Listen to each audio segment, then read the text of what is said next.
ಬರ್ತಾ ಇಲ್ಲ ಸೂರ್ಯರಾಜು ಸರ್ಗೆ. ಇನ್ನೊಂದ್ರಲ್ಲಿ ಇದಾರಾ? ಅವ್ರು ಇನ್ನೊಂದರಲ್ಲಿ ಇದಾರೆ.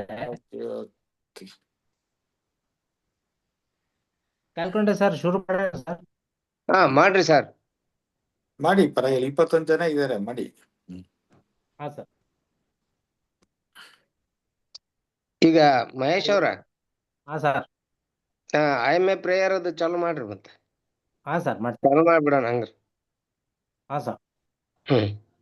I welcome all the office bearers of IMA Ksb and the members of IMA all over Karnataka for this webinar on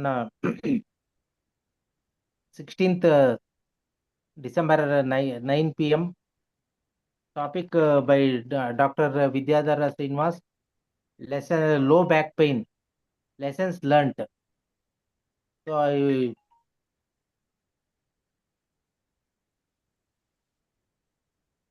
join sir, Dr. Mahesh. ಹಾ sir, ಅದೇ join ಆಗಿದ್ದೆ ನಾನು.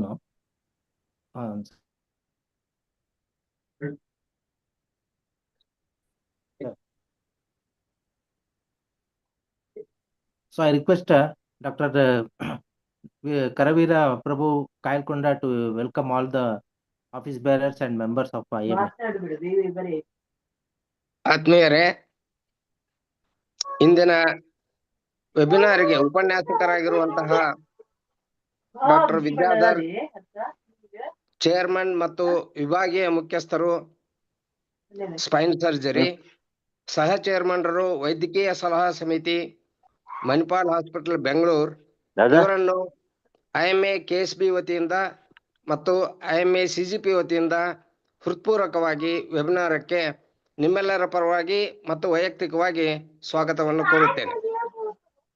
ಮತ್ತು ಭಾರತೀಯ ವೈದ್ಯಕೀಯ ಸಂಘ ಕರ್ನಾಟಕ ಶಾಖೆಯ ಅಧ್ಯಕ್ಷರಾದಂತಹ ಡಾಕ್ಟರ್ ವೀರಭದ್ರಯ್ಯನವರನ್ನು ಹಾಗೂ ಭಾರತೀಯ ವೈದ್ಯಕೀಯ ಸಂಘ ಕರ್ನಾಟಕ ಶಾಖೆಯ ಕಾರ್ಯದರ್ಶಿಗಳಾದ ಡಾಕ್ಟರ್ ಸೂರ್ಯರಾಜು ಅವರನ್ನು ಮತ್ತು IMA CGPಯ ಕಾರ್ಯದರ್ಶಿಯಾದ ಡಾಕ್ಟರ್ ಮಹೇಶ್ ಅವರನ್ನು ಹಾಗೂ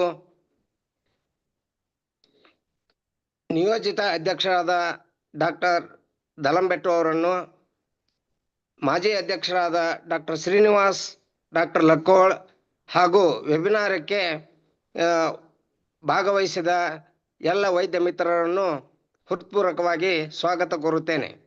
ಡಾಕ್ಟರ್ ಮಹೇಶ್ ಅವರು ಈಗ IMA ಪ್ರೇಯರ್ ಅನ್ನು ಹೇಳಬೇಕಾಗಿ ಕೋರುತ್ತೇನೆ.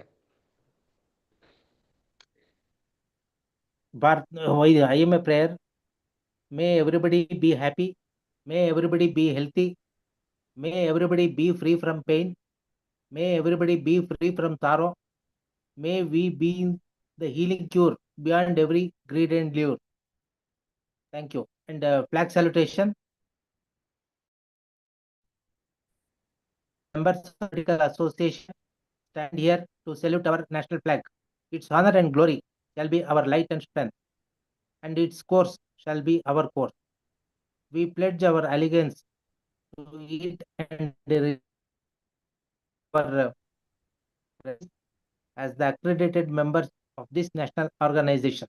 We swear we will dedicate everything in our power to see it fly high in the committee of nation. Jai Hind, long live IMA. Thank you.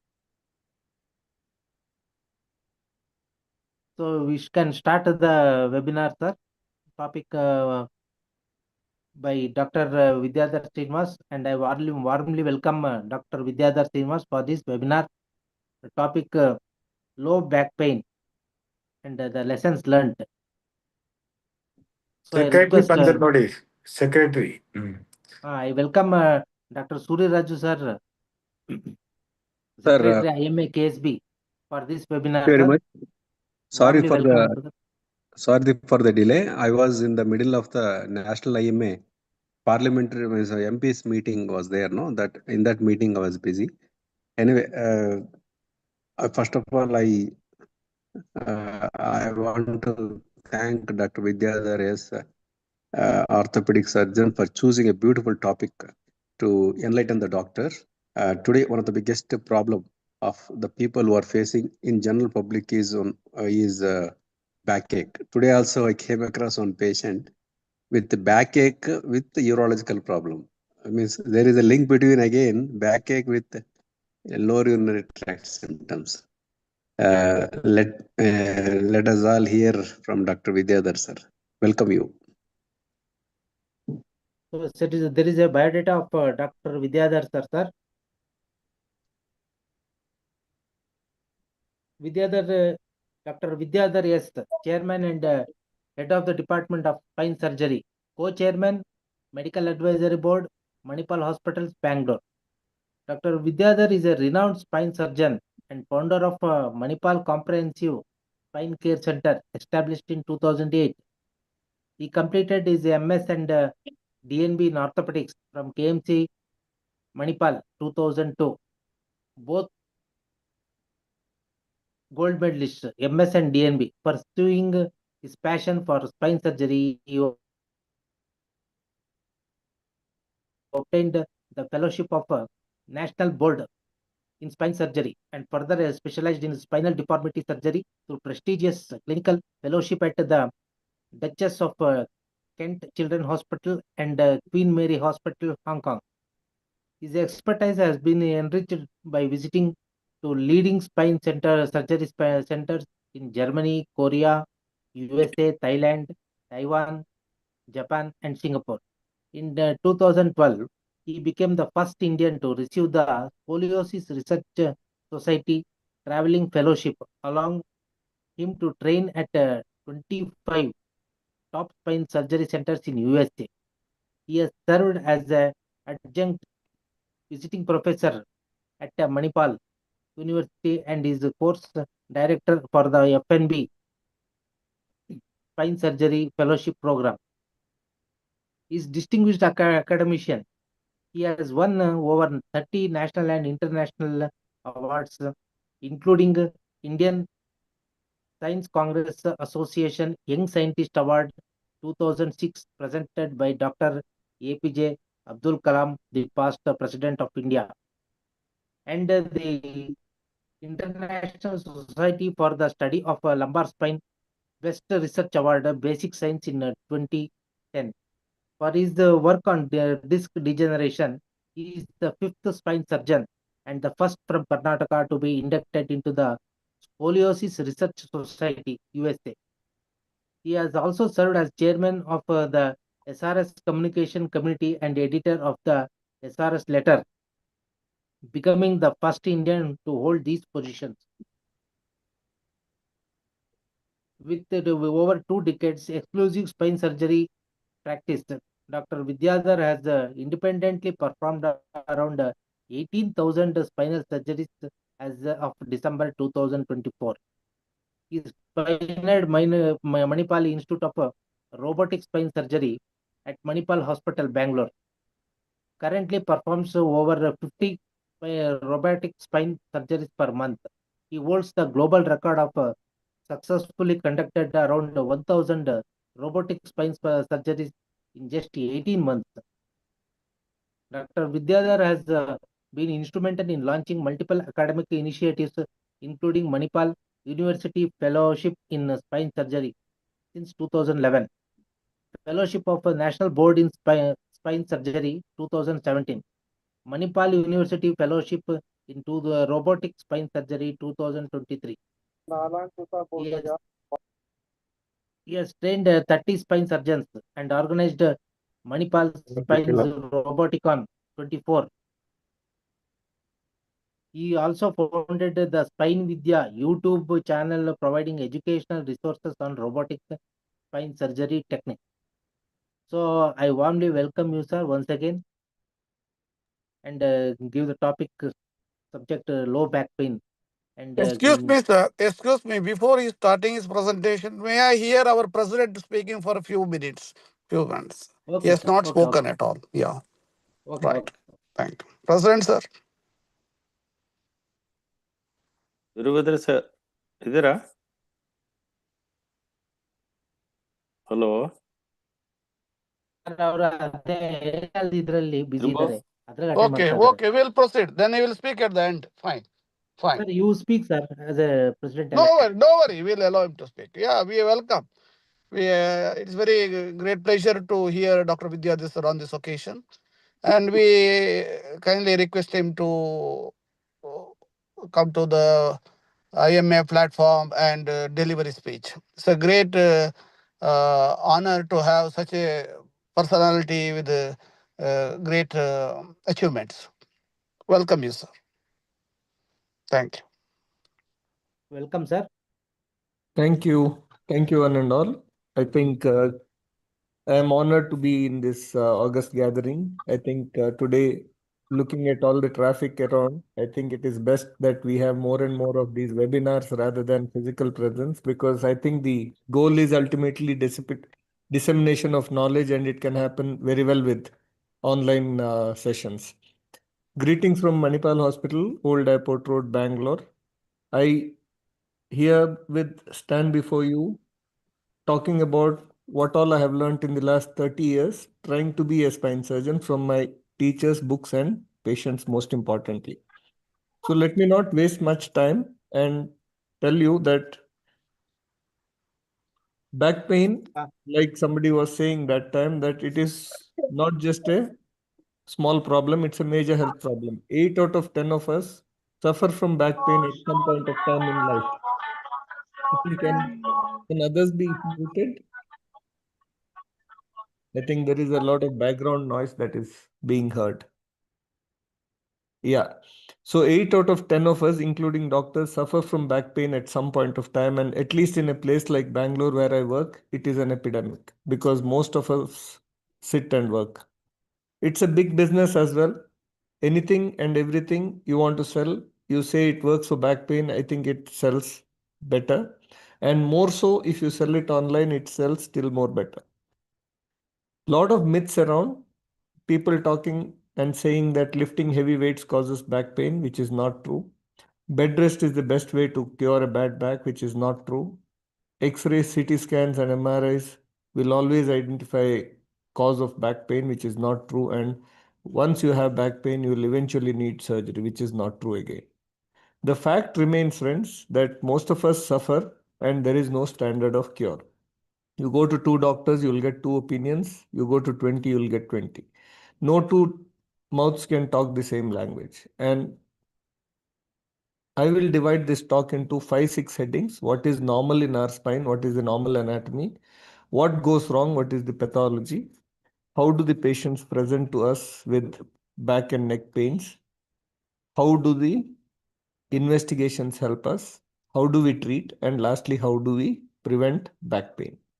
Coming to what is normal, the functional spinal unit is the integral part of spinal column, which includes 2 vertebrae separated by an intervertebral disc, which is a cushion between 2 hard surfaces, and 2 facet joints, which are sliding one on top of the other, giving the necessary movement to the neck and back. So friends, there are 3 joints between 2 vertebrae and 1 disc and 2 facet joints between 2 vertebrae. And this is not all. There are ligaments bridging between the 2 bones, holding them together. There are muscles which span many vertebrae, and when they contract and relax, the spinal column moves. There is a delicate spinal cord which goes from the brain to the tail tip, giving rise to branches in the neck, the branches going to the upper limb, in the low back, the branches going to the lower limb. So it is not just the disc in the back, there are ligaments, muscles, spinal cord, and the nerve roots. So I want you all to remember this picture till the end of this lecture, which may be about 40 minutes lecture. Now that we know what is normal, let me just briefly tell you about what goes wrong. What is the problem? The starting point and the common point of contact in any and every problem in and around the spinal column is the disc. It is the kingpin maker. This disc, when we are born, is liquid in consistency. It becomes jelly, it becomes solid, just because we all grow old and we lose water and proteins from our tissues of body. Like how we lose water and proteins from the skin, we get wrinkles. How we lose water and proteins from the knee, we become arthritic. So is the disc, which goes from liquid to gel to solid. This process is called as degeneration of the disc, which causes on and off episodes of back pain. This disc, friends, in a child is like a balloon filled with water kept between two hard surfaces, as depicted here. As we grow as adults, this disc, the balloon becomes thicker, the water becomes lesser. To our common sense, we know that a child's balloon disc with water, more water, is more flexible, more elastic, and more resistant to injury, wherein the stiffer, thicker balloon with lesser water in an adult can only tear with day-to-day jerks and injuries, and the chemical water from inside the disc, the nucleus pulposus, comes out. It either chemically irritates the nerve root going down the leg, or it mechanically compresses the nerve root going down the leg. And this is bringing us to the concept that a slip disc happening or a disc prolapse, wherein in addition to back pain, the patient also gets leg pain. Even this is not uncommon. Half of us will develop leg pain at some point of time, which gets resolved on its own. This, friends, is a MRI of a 10-year-old child who never had back pain.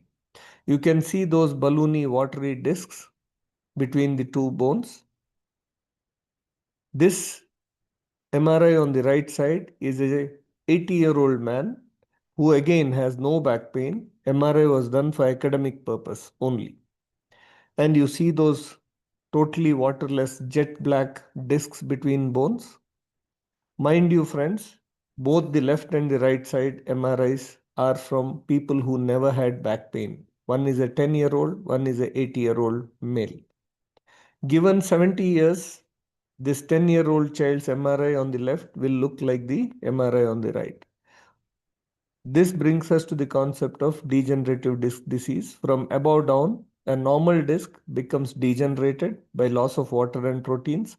It then bulges, it herniates, the nucleus pulposus coming out, the gap between the bones becomes thinned out, the ligaments and muscles become loose and they start wobbly, and then it starts forming osteophytes or new bone formation at the edges, bridging the two bones together to make them self-stabilize.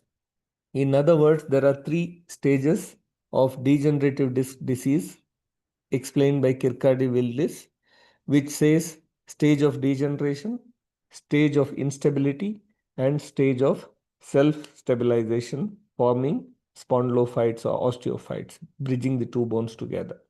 Now, if you take an MRI in different phases of life, you'll get to see different changes in the disc at different levels of the spinal column.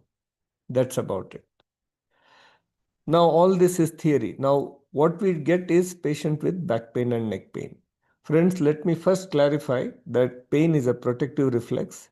It is a response of the body to an underlying injury.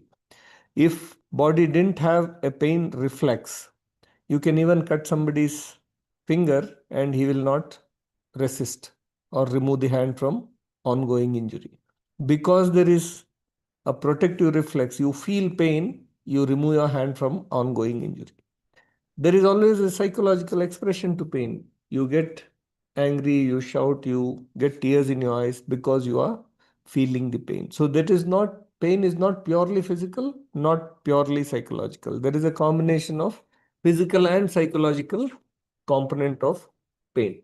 The second concept is stress. You know, stress is known to amplify pain and complicate pain. I'll give you a small example. Say you are watching India-Pakistan cricket match, finals, World Cup finals, and with friends, and your wife is going to the fridge to get some Coke from the fridge, and she stamps your foot. Does it hurt? Of course not.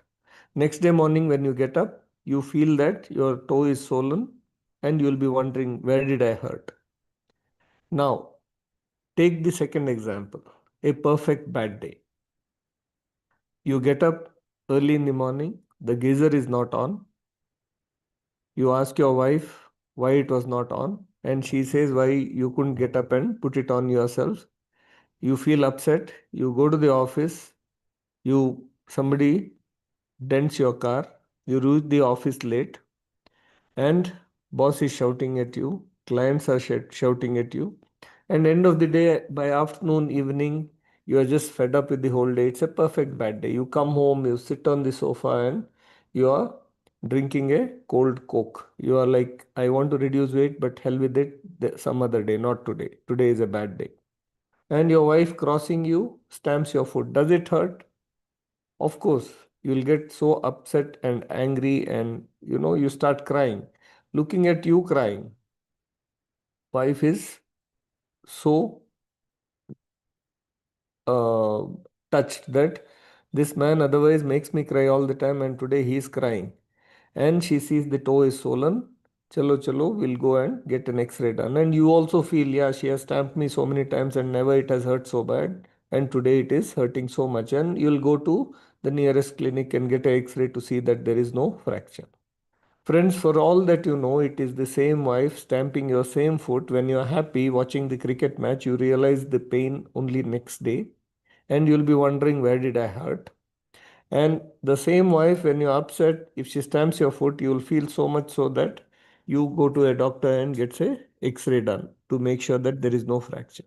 So you fail to understand that it is because of the stress that you are feeling the pain so much more. So extreme of any emotion is a stress on the body.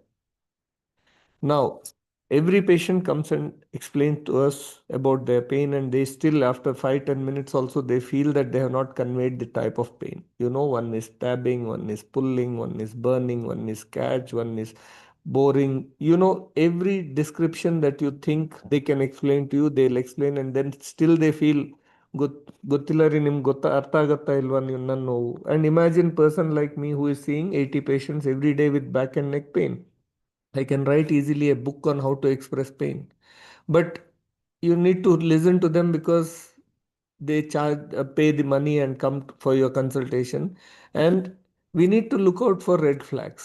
What I mean by red flags is definitely you should not miss these patients with red flags.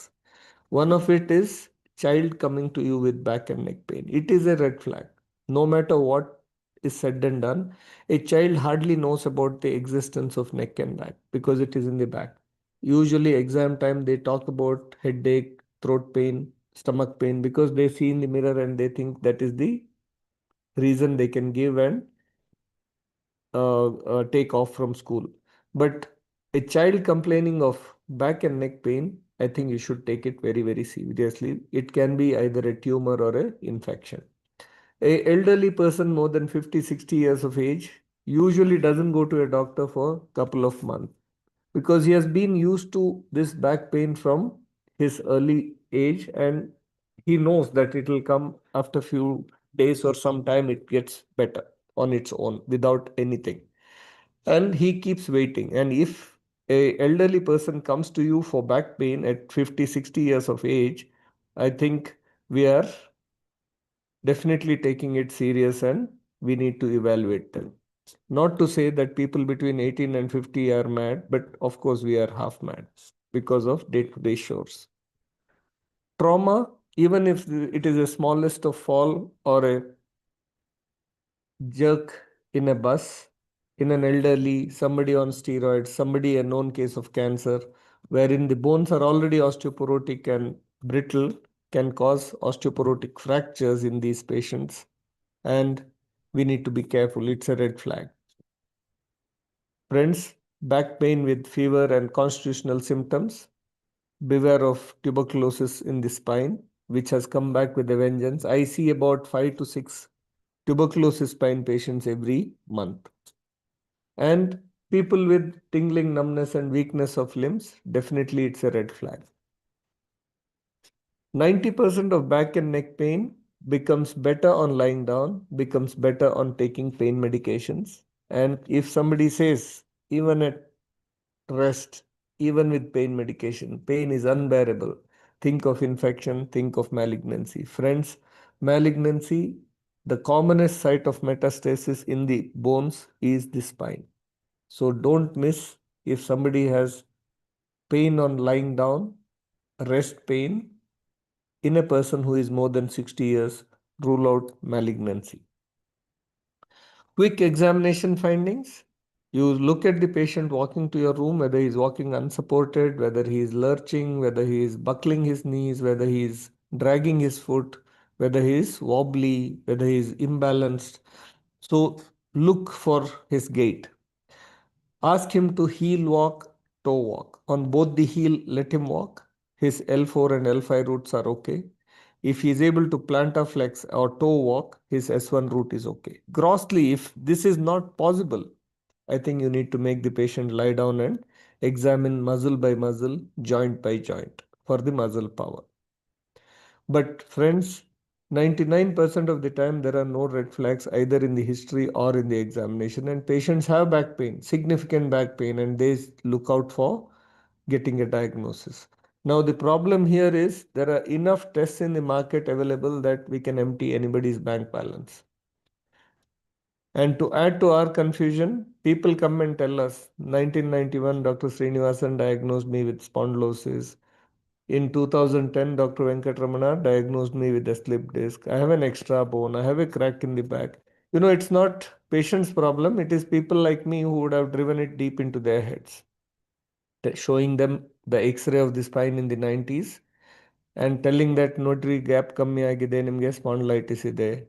After 2000 MRI came and everybody started showing it in the MRI, see, this is the disc and this is the spinal cord, it is pressing your nerves.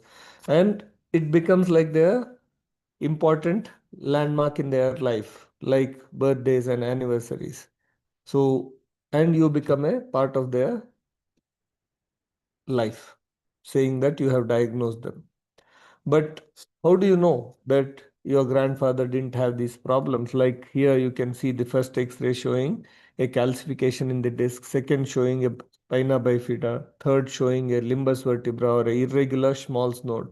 You never know, your grandfather may have had it, but he never had time, money, doctors or technology to search for these problems. He had back pain on and off, but he lived till 90 years without any intervention.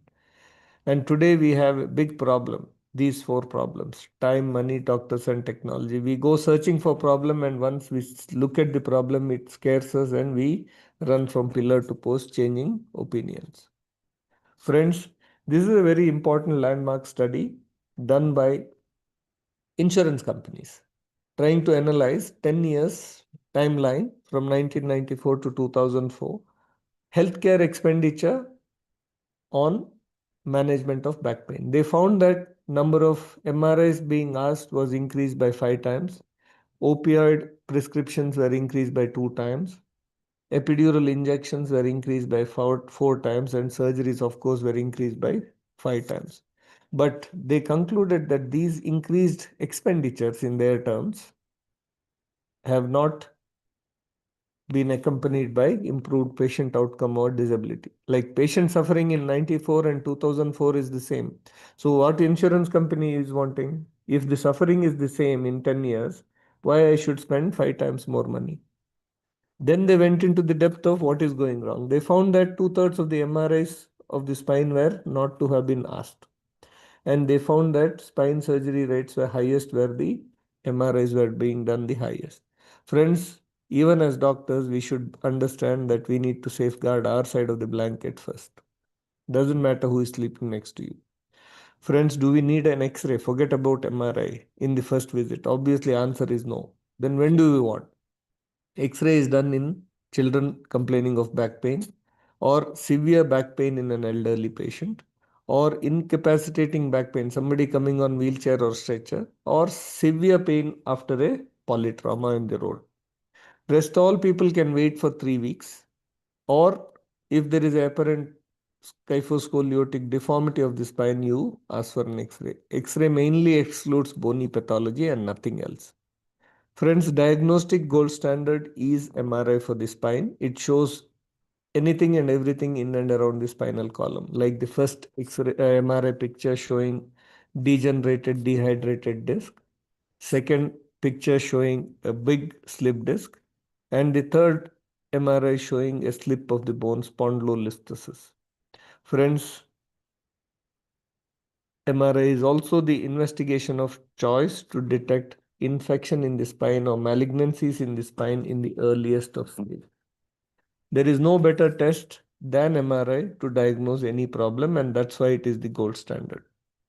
But a word of caution from this article, which was published by Eugene Keregi from Stanford University, US, published in New England Journal of Medicine, 2005. What he did was a small newspaper advertisement saying, if you are between 20 and 40 years of age, never had back pain, he asked people to come to him and he would do a free MRI. I'm sure all the Indian IT fellows in the US would have gone saying that, चलो यार देखेंगे क्या है, मुफ्त में कर रहे हैं, अंदर क्या है देखेंगे. And he got 1,472 normal human volunteers who were willing to do an MRI. And these were the representative pictures and the line diagram, schematic diagram that he put in the paper. You can see the first picture showing a slip disc, second showing the Schmall's node, third showing the disc degeneration, and the fourth showing the balloon rupture with the fluid coming out.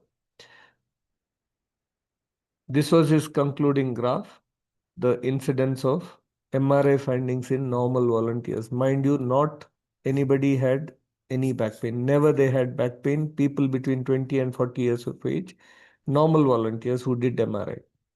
He found that 60% of people had disc degeneration, 55% had disc prolapse or protrusion, 30% annular tears, and 25% high intensity zone. Friends, in other words, if you do MRI on normal individuals, you will find 80% of people having more than two problems because they have done MRI, not that they have any problems. He put a very important question to the scientific world. Should you treat the patient or the MRI? If you treat the MRI, you are like this hunter who is hunting for his prey, which is sitting right on top of his head. And if you want to treat a patient looking at the MRI, everything looks abnormal, like this lineman who is wanting to see and repair which wire is faulty. Friends, today we are in a world wherein we go to a doctor for pain, thinking that we are helping ourselves, but we don't know what is waiting for you. These are basics of treatment. I'll divide it into two parts: treatment when there is pain and prevention when there is no pain. Treatment everybody takes because pain chases you from behind. Prevention is the problem. When there is no pain, after 3 months, you will forget pain. After 6 months, even wife will stop nagging you. Friends, this is contrary to what was taught to me 30 years back. These are evidence-based medicine guidelines for treatment of back pain and neck pain. After all the advances in science, today we believe that it is not the doctor which heals, not the bed rest, not the physiotherapy, not the belts or collars, it is the nature which heals. Every injury to the back and neck heals, provided you give sufficient time. In 3 months, 90% of injuries heal by themselves, and it just takes time. But how many of us can patiently wait for 3 months without going to a doctor, without doing an MRI? Barely anybody. Because we have too many more important social things like Graha Pravesham, wedding, Brahmopadesham, and all those, or a housewarming ceremony. And to suit our needs and impatience, we have too many doctors and hospitals. Every street has got a clinic, every main road has a hospital, and every highway has got a big corporate hospital. And we keep changing doctors and hospitals till such time that the nature heals and the last doctor gets the credit. Friends, our department, spine care in Manipal, is situated right behind Ganesha statue in the ground floor. And I always make it a point to pray God when I enter the hospital in the morning at 7 o'clock and ask him to make me the last doctor for every patient who comes to our OPD. Bed rest. Friends, it is the 5th largest religion in India. After Hindu, Muslim, Christian, Sikh is bed rest. Anything and everything you give bed rest, everybody is happy. It is immaterial whether somebody is pregnant, normal delivery, or cesarean, bed rest is the common binding factor. Whether it is 3 months or 3 days depends on whether you are a good patient or a irritable patient. If it is irritable patient, you will give 3 months bed rest. If they come in between, you tell, I told you to take bed rest, why are you coming back? If it is a good patient, you give short bed rest. You can even hear people mumbling if you don't give bed rest, saying, what type of a doctor is this? He is not even giving bed rest. I am having so much of pain. Friends, bed rest delays recovery if it is taken more than 2 days. And this is not from my pocket. It is proved beyond doubt by scientific research. You should not be on rest, because rest is equal to rust. Next is belts and collars. Friends, we have natural belt of muscles around our neck and back. We don't need an external support. The moment you wear the external support, internal natural muscular belt will get disuse, atrophy. And more than 7 days of belt and collar is not good. Physiotherapy, although it doesn't improve any recovery rate, but it can tide over acute crisis. But in Bangalore, I always advise physiotherapy for people at home, because they are the only tribe which actually go and spend 1 hour of time in somebody's house treating the patient for their home physiotherapy program for as less as 500 to 750 rupees. And I get compliments from so many patients saying that, doctor, ಎಂತ ಒಳ್ಳೆ ಕೆಲಸ ಮಾಡಿದ್ದೀರಿ ಅಂದ್ರೆ ನೀವು ಆ ಹುಡುಗಿನೊಂದು ನಮ್ಮ ಮನೆಗೆ ಕಳಿಸಿದ್ದೀರಾ ಫಿಸಿಯೋಥೆರಪಿಗೆ, ಪಾಪ ಎಷ್ಟು ಚೆಂದ ಕೂತ್ಕೊಂಡು ಕೇಳ್ತಾಳೆ ಡಾಕ್ಟ್ರೆ, ನಾನು ಹೇಳೋದನ್ನೆಲ್ಲ 1 ಗಂಟೆ ಕೂತ್ಕೊಂಡು ಕೇಳ್ತಾಳೆ, ನನ್ನ ಮಗಳು ನನ್ನ ಹತ್ರ ಅಷ್ಟು ಮಾತಾಡಲ್ಲ ಡಾಕ್ಟ್ರೆ. So that is because everybody's children are abroad and they have nobody to listen to them, it helps reduce the psychological component of pain. Friends, what to do, what not to do. Every person has got an opinion to give. You may not believe, whether you know them or not, they'll always, if you say you have back pain, they'll tell, don't bend forwards, don't lift weights, don't go on two-wheelers, don't. Only thing that you have to do is take complete bed rest. But today, that is not true. What evidence base says is, do everything normally, but don't do something that increases your pain. Increasing pain means it is increasing the injury before it has healed. So friends, who has to decide? It is not the mother-in-law, not the father-in-law, nor the wife, nor the friends. It is the patient who has to decide. And you have to just educate them that pain is protective. Teach them to be within pain limits and respect pain. Friends, rest is equal to rust. Today's catchword is active rest. Do everything within pain limits. Painkillers, definitely take a paracetamol if you have an important meeting to attend or a wedding reception to attend. It may be the only time that person may be getting married, although nowadays it's not very uncommon to marry more times, but at least why to spoil their wedding album? There has been a study in the literature wherein for people between 20 and 40 years of age who suffered from back pain for more than 2 years consecutively, they made them fill a Minnesota mini mental scoring pro forma, and they found that 80% of population suffered from mild, moderate, or severe depression. And as a continuation of this study, placebo-controlled study, they gave antidepressants and found that their back pain disappeared. Again, to prove a point that there is a huge psychological component in people who suffer from chronic back pain, and treating depression is also a part of management of chronic back pain. Friends, if I were to only do this, then why Manipal is hiring me? I should also be doing surgeries. Friends,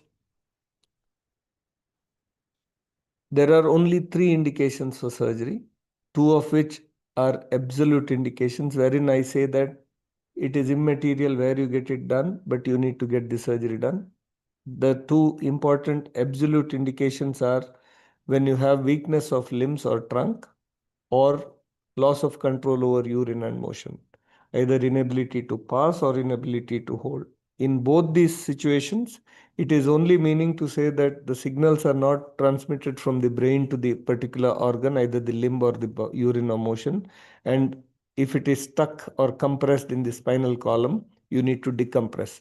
And the earlier you do, the better is the outcome.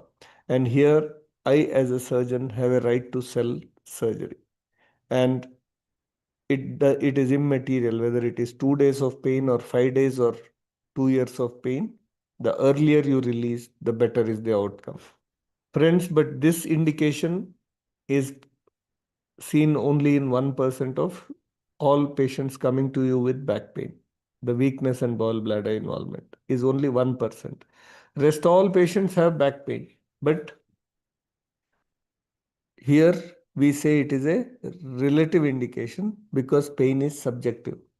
Everybody's pain is different pain. Too much pain for me is different from too much pain for my mother, different from too much pain for my son. So you would have seen in class when we were children, some children cry when the teacher raises the voice or raises the hand, and some children get 4 on their bum and teacher gets the tears. So there are some people with different pain perception, some people with sensitive nature, some people who are thick-skinned people.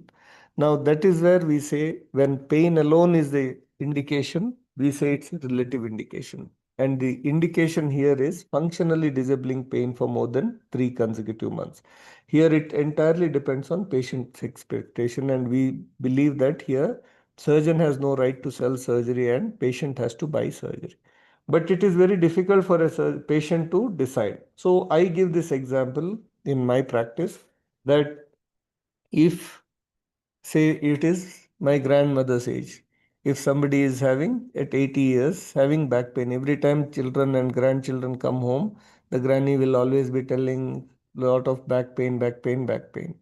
Now you tell her that, but she is able to, you can see that she is going to the kitchen, going to the dining table, going to bathroom and sit and watch TV. But she keeps complaining back pain. If you tell her that come, we'll take you to Manipal hospital, there is a good doctor with the other, she'll tell, ಬೇಡ ಕಣ್ರಪ್ಪ ನಾನು ಓಡೋ ಟೈಮಲ್ಲಿ ಓಡಿದ್ದೀನಿ, ನನಗೀಗ ಏನು ಮಾಡ್ಬೇಕಂತೇಳಿಲ್ಲ, ನಾನು ನನ್ನ ಪಡಿಗೆ ಇರ್ತೀನಿ, ಏನಾದರೂ ನೋವಿನೆಣ್ಣೆ ಇದ್ರೆ ತಗೊಂಬನ್ನಿ ಸಾಕು, ನಾನು ಶಾಖ ಕೊಟ್ಟು ಸರಿ ಮಾಡ್ಕೋತೀನಿ. Her expectations are met by her abilities, but she is in a little bit of pain which is disturbing her, and unless she keeps cribbing and complaining, which grandchild will talk to her? So her expectation and abilities are matching, so he doesn't want to come to the hospital nor do an MRI, which is fair. I think she has a right to live in a little bit of discomfort of pain, and it is none of our jobs to force her to get a treatment done because her ability and expectation are matching. Now, say second category, patients between 60 and 70 years of age. The same lady at 60 and 70 years of age, in addition to kitchen, bathroom and TV, she may want to also go to evening walk, temple visit, and a wedding reception. If she does these 5-6 things, I think she doesn't want to go to any hospital or check with the doctor or do any tests. She will go with her friends to a park. One friend will take 6 rounds, one will take 4 rounds, one will take 2 rounds, other one will take 10 rounds in the park, and after that they'll all be sitting and talking about how one has neck pain, the other has shoulder pain, one more has knee pain and hip pain and back pain. As long as the other person has more pain, they are happy. They come home, they put some Kotakal oil and give hot water back. Friends, their expectations are fulfilled by their abilities and they don't feel disabled. Although pain is there, they are managing. So it is not a must that they have to get treated. Correct? So now comes the category of 30 to 40 years of age or 20 to 40 years of age. Somebody may be wanting to dance, wanting to run, wanting to go for a jog, bend, play with the child, lift the child. Why not lift the husband as well? Now, sky is the limit. That is what they want to do. And it's more than 3 consecutive months that they are not able to do any of those because of pain. And then there is a gap between their expectation and ability. And that is when you have two choices. One is to bring down the expectation and be like 60 or 80-year-old, or to take the help of science and technology, get an MRI and get a surgery or intervention done to bring back your ability to match your expectation. Friends, age is a biased way of looking at things. I have 80-year-old people wanting to walk 8 kilometers and we have done surgery and they are okay. And there are 30-year-olds who don't want to do surgery and they want to just be on bed for 6 months, 1 year. That's individual choice. You can't force anything on them. It's a patients who have to buy surgery. You can only educate them. Friends, Spine surgery is not a cosmetic surgery. It is not a surgery done to make your MRI look nice. It is a functional restoration surgery. The last part is prevention of back pain. For this, I would divide it into two parts. One is natural history of neglected back pain. You will be fine till about 20 years. The first episode comes in 3 days, 3 weeks, or 3 months, it will go off. Again, at 35, you'll get the second episode. At 42 years, again, third episode. 45, 47, 48, 50. With the time, the episodes come more and more faster.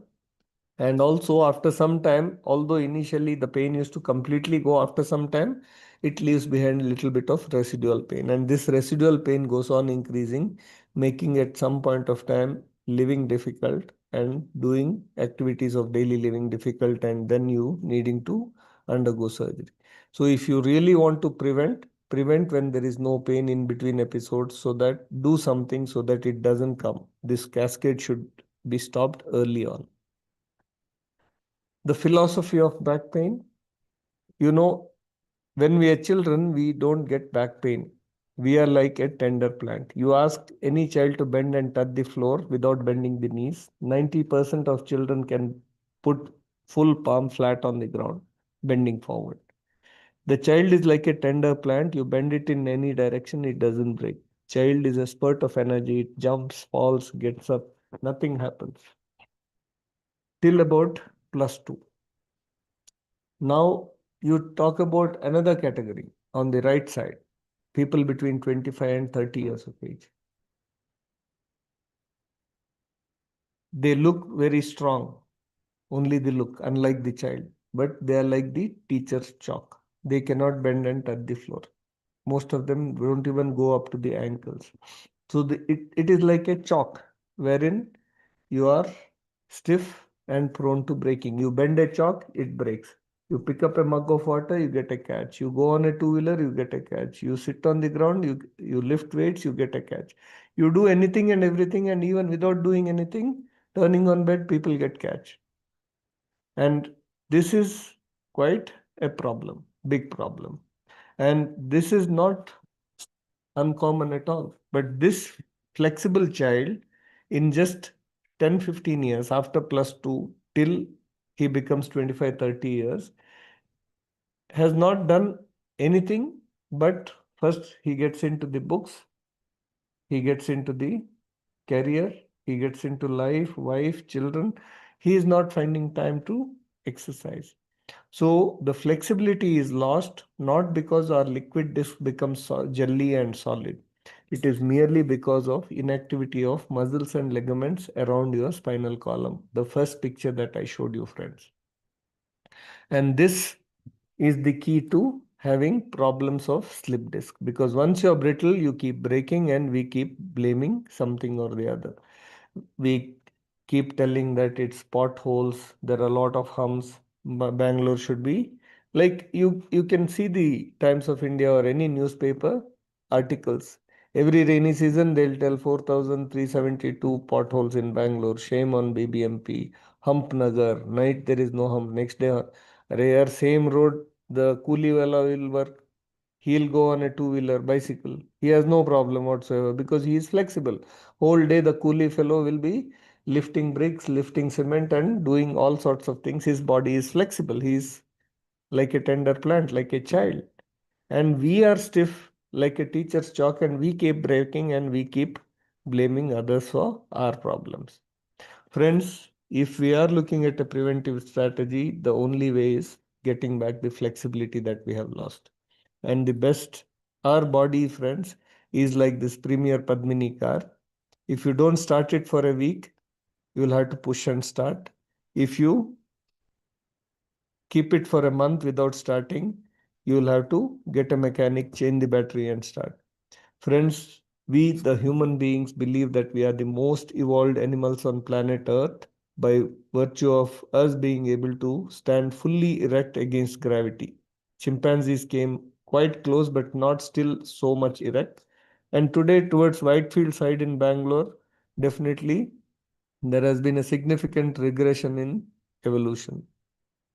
Friends, the best exercises for back and neck pain is yoga and pranayam because of known reasons. Like one set of Surya Namaskar moves your neck, back, all the joints of the body, full range of movement. And this is what is required for these bearings between bones. You remember I told you there are 33 bones, three joints between two bones. That means about 96 bearings in our neck and back. The bearings doesn't need oiling and greasing, they need movement, full range of movement every day, at least few cycles. Now think of it. How many times do we move? We don't move at all. It is like bearing is like your fan bearing. A marriage hall fan, 1 out of 10 fans will make karkar sound. But have you seen any house fan making that sound? No, of course not, because the only difference is marriage hall runs only 2 months in a year, marriage season. Remaining time it is getting rested and rusted. House fan runs every night, so it doesn't need any oiling and greasing. Friends, all our bearings in neck and back need full range of movement every day, multiple times. And if you don't move them, they give you karkar sound, and then you need to go to spine surgeons to put oil and grease. The closest to yoga is swimming, but we have enough reasons to give that we cannot swim because we go to native place, there is no swimming pool. We go to a hotel, there is swimming pool under renovation and whatnot. Whereas yoga, anywhere on earth you go, you can do, unless you plan to go to moon or Mars with Elon Musk. I think everywhere on earth you can do yoga.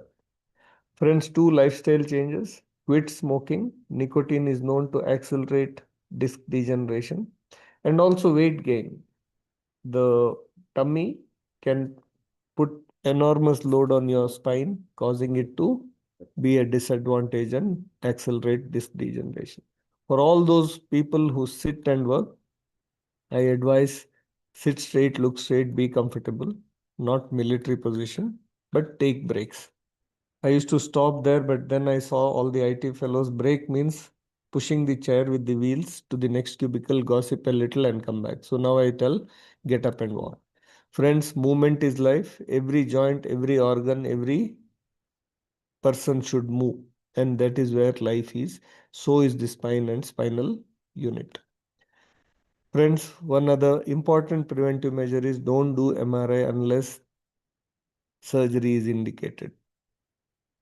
MRI should be used as a planning tool for surgery, not as a diagnostic tool. Friends, this is a paper on yoga which shows that it improves the functional disability, pain intensity, and depression. You can see how beautifully it tackles both physical and psychological component of back pain.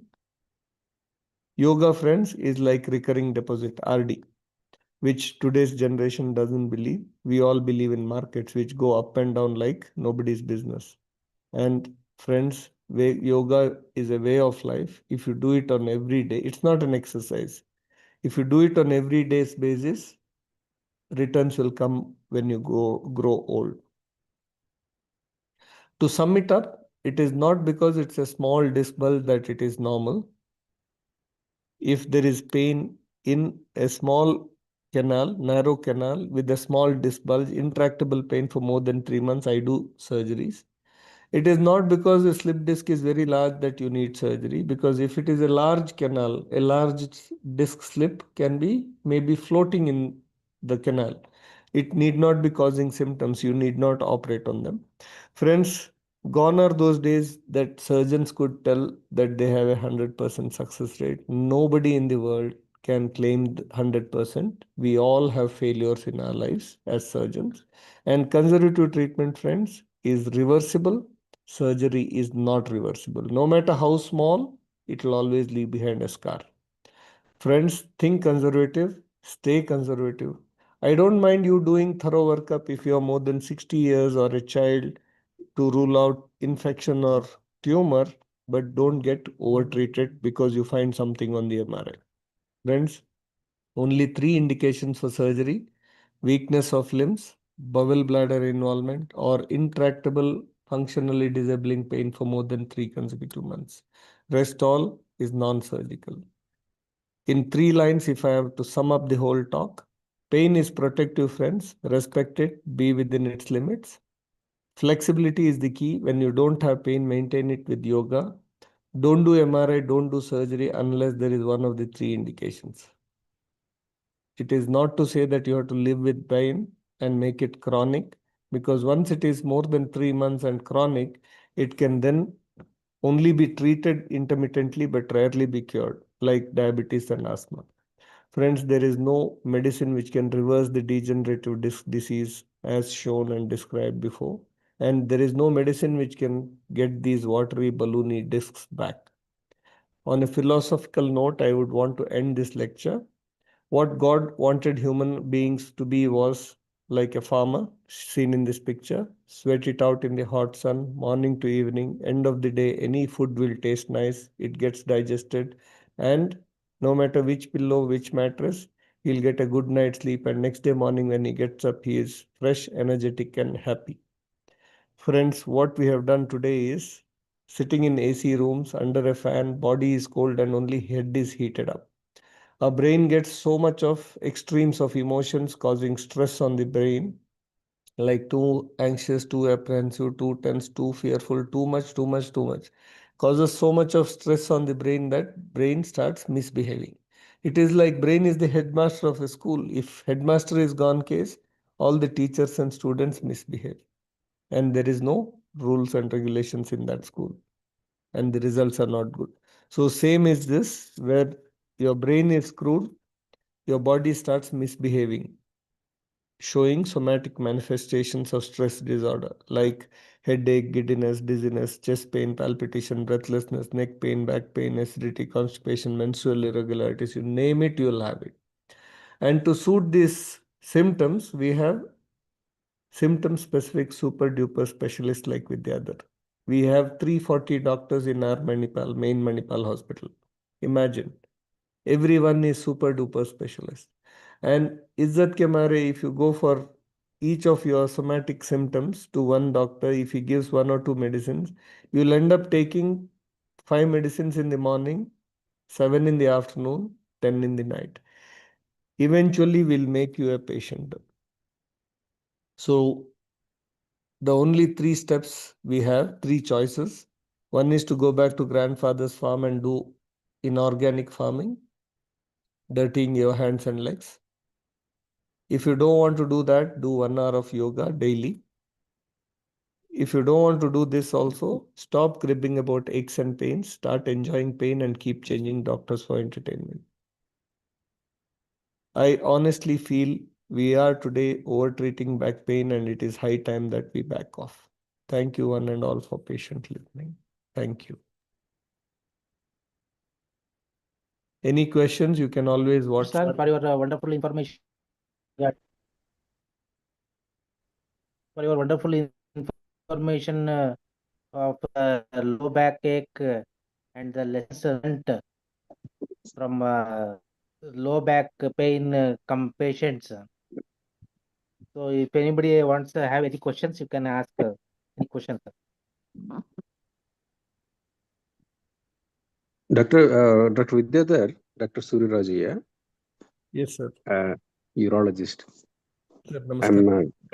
Doctor, very good presentation. Actually, the way you told about the preventive measures, the indications for MRI, and surgical indications. Each and everything is very beautifully explained, Doctor.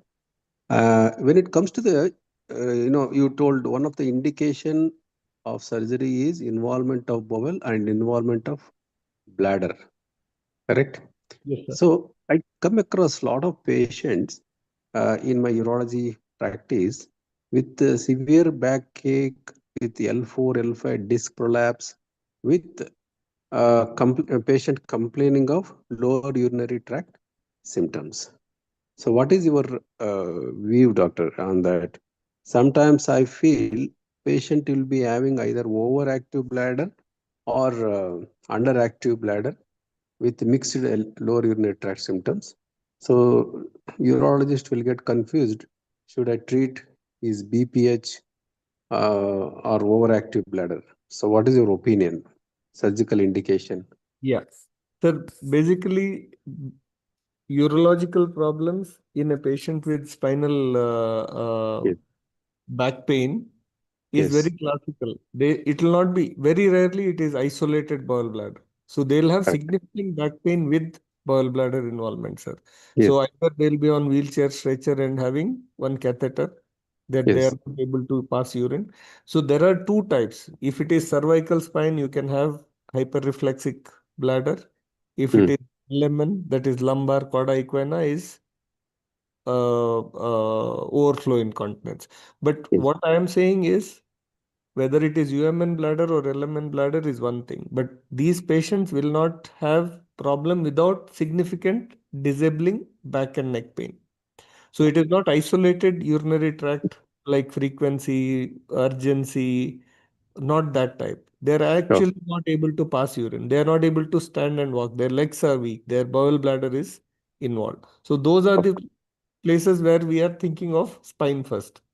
Sure. Whereas the regular hesitancy, urgency, and all that, I think you treat, and back pain is there for everybody, sir. I don't think we need to mix the two. Okay. Yes, sir. I think it also depends on whom their patient goes first.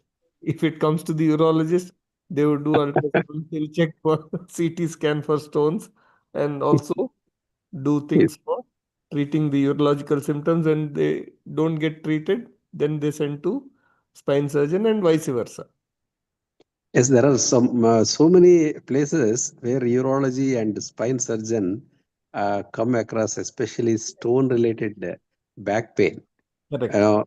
It mimics, see, around 4 mm stone will be there. Patient will be having severe back pain, and patient will come to the urologist. We say it is nothing to do with the back pain. You go to the spine specialist or orthopedic surgeon, Correct. and so these things we come across very often, urology as well as spine related problems Very together. true. Very true. It depends on patient's luck as to whether he has come to the right doctor or not.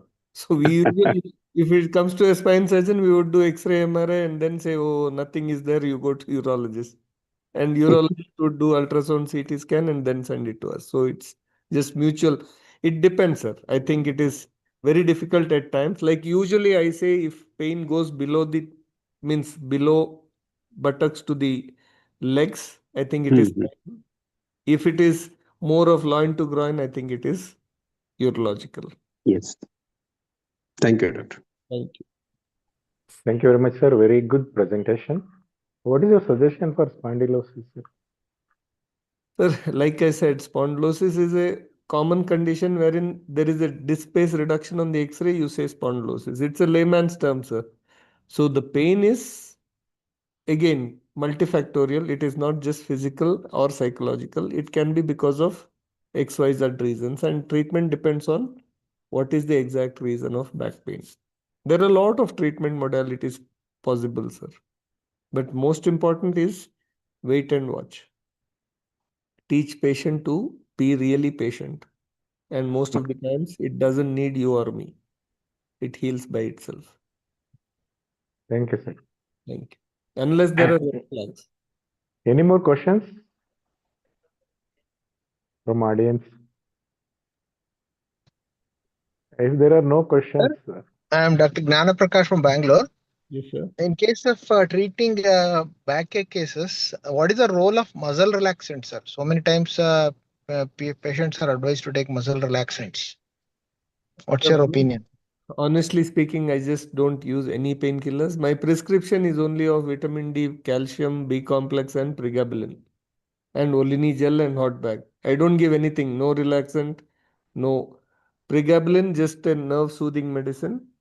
B complex, calcium, and vitamin D course of 3 months because patients want some medicine. That's why. Otherwise, I don't give any medication. So I just tell take it easy for some time and then get back to doing what you want. But pain medication, Dolo, I tell you can take. Thank you, sir. I don't feel that any difference is there, sir, with or without muscle relaxation. Thank you, sir. Thank you.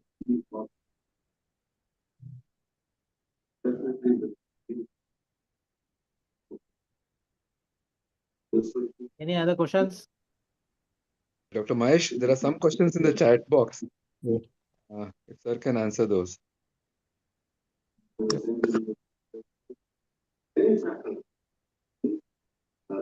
Dr. Suresh Kagalkar has asked the role of calcium and parathormone injection for persistent backache as prophylaxis. I don't give, sir. I would rather give yoga as a prophylaxis than medications. Anyway, everybody knows postmenopausal ladies need calcium. People with because they have postmenopausal osteoporosis, and people more than 70 years they can take calcium even if it is a man. But parathormone is only for proven severe osteoporosis with which are starting to break with fractures. Without, I have not been a proponent of parathormone, sir, injection. Calcium you can give all postmenopausal ladies and 500 milligram. Post senile osteoporosis after 70 years, 1 gram per day. Has the role of like osteomalacia has something to do with severe consistent back pain, sir? Yes, sir. Osteomalacia. How? Yeah. Definitely. Osteomalacia, osteoporosis causes significant back pain, and you have to treat it depending on the grade and stage of osteoporosis, whether it is mild, moderate, severe. And you can give oral supplements like commonest is vitamin D, sir. Today's world, wherein most people don't go out in sunlight more than the diet, the sunlight is very, very less. In Bangalore, though, especially hardly any sunlight you get because you go out of the house, sit in the car, go to the office, again, you are away from sunlight. So, vitamin D is one of the very important causes, calcium. And if it is very severe and high risk for fractures, you give all these bisphosphonates and parathyroid hormone injections, sir. I think Dr. Anmol Pradhan is saying radio frequency ablation therapy. All those are there, sir, like spinal injections, RF therapy, everything we do in indicated cases. It is one step before jumping on to surgery. And surgery is the lastest of options in everybody's armamentarium. Good evening, sir. Thank you for the reply. So what is the indication of RF therapy? Nowadays, we often hear people going for RF therapies. So how often and what is the indication for that, sir? Sir, I actually give it very, very less, maybe less than 10 cases in a year. You give epidural injections, whether it is midline epidural or transforaminal nerve root block or facet joint block or wherever is the pain generator, you target and give the injections or steroid, local steroid. It helps. The RF radio frequency ablation is to go behind that pain generator and burn that area.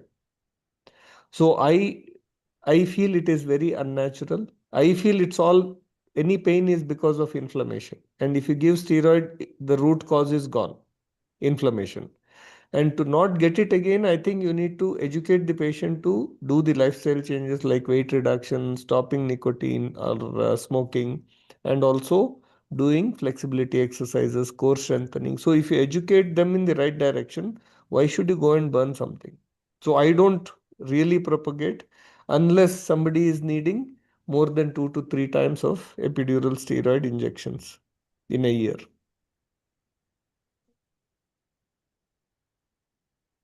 Basic rule is educating the patient and getting them on the right track, sir, rather than doing more and more.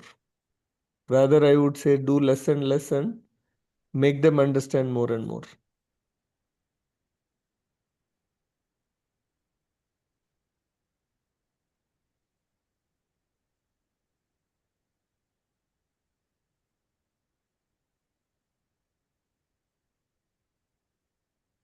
President, sir, we can conclude.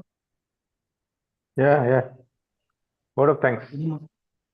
Any more questions? So I will thank all of IMA and the office bearers and Dr. Veerbhadra sir, President, Dr. Surya Raju sir, Secretary, and all the members of IMA for attending this webinar on back pain and lessons learned from Dr. Vidyadhar sir. We also thank our Vidyadhar sir for giving good information regarding the low back pain and for in our general practice to practice without any painkillers or analgesics or opiates with simple basic drugs like paracetamol, calcium, and other drugs like pregabalin. So I thank one and all for attending this webinar, and thank you very much, sir. Thank you. Thank you, doctor. Thank you. Thank you. Thank you. Good night, sir. Good night. Good night.